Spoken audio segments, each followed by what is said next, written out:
let's talk about false equivalences. So, as a lot of you know, Tommy Jude had posted a video, or did a live, where he was talking about unreal conspiracy theories that happened in the Idaho 4 case. And one of the claims he made was that they were being brutally attacked, killed, basically out in public, out there near like Taylor and the Bandfield and Linda Lane, and that all these people were just watching and that no one was doing anything. And rightfully so, many people in his comments said that wouldn't happen. So he decided to use another situation in Moscow to try to claim it would. Let's take a look. One of the things that people were saying in comments, I don't know if I was seeing that or not before I took it down, but they're saying, how could that happen? How could that happen out in the middle of the street and screaming and hollering and blah, blah, blah, blah, blah. Well, let me read you. Let me read you about Moscow, Idaho. May I do that? Yeah, I can do that, right? Let me share this. And I think I've shared this a couple times. And for somebody to say something like that just kind of blew me away.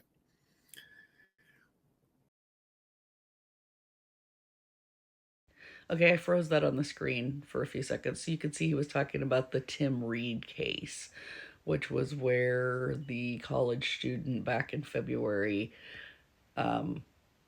claims he was beat up by a group of intruders at his house party.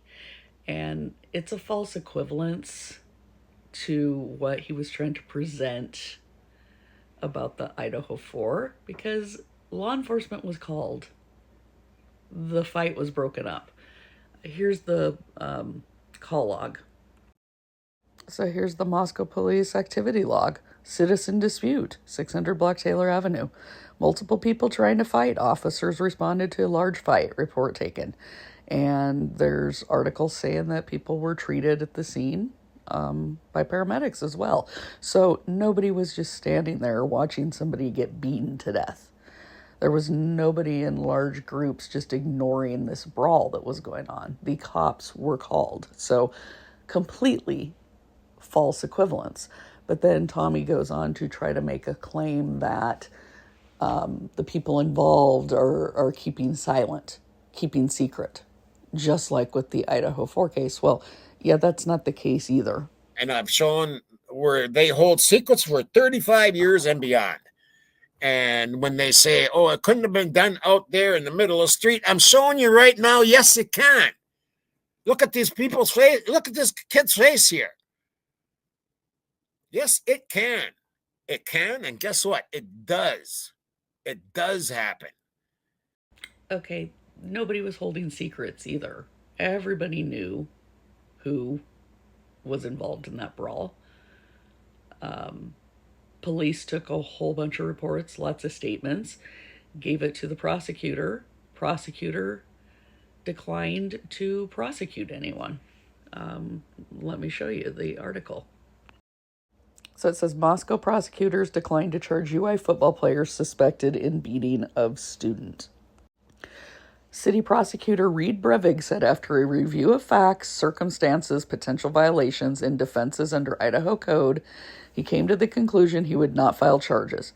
There is insufficient evidence to prove beyond a reasonable doubt any criminal conduct before an impartial trier of fact, Brevig wrote. And that wasn't because people were keeping any secrets on who was involved. It was because you had so many people involved that to try to say, well, we're going to prosecute this one person for throwing a punch and not this other person. We had a similar situation happen over at WSU where there was a big brawl. Only one person got arrested. Happened to be a minority football player. And he did admit he threw a punch, but he was the only one that got arrested out of everybody that was throwing punches. And then the student conduct board kicked him out of school. He got kicked off the football team. He was a semester away from graduating Fortunately, he was able to get a lawyer and the charges got dropped. He got reinstated back into school. But how you can say just one person should have faced charges when it was a whole group, either you charge all of them or you don't charge any. And then the other thing is, Moscow would have been sitting on a powder keg because more than one reliable person in town has said that the whole reason why the fight started was because Timmy and his friends were using the N word towards minorities.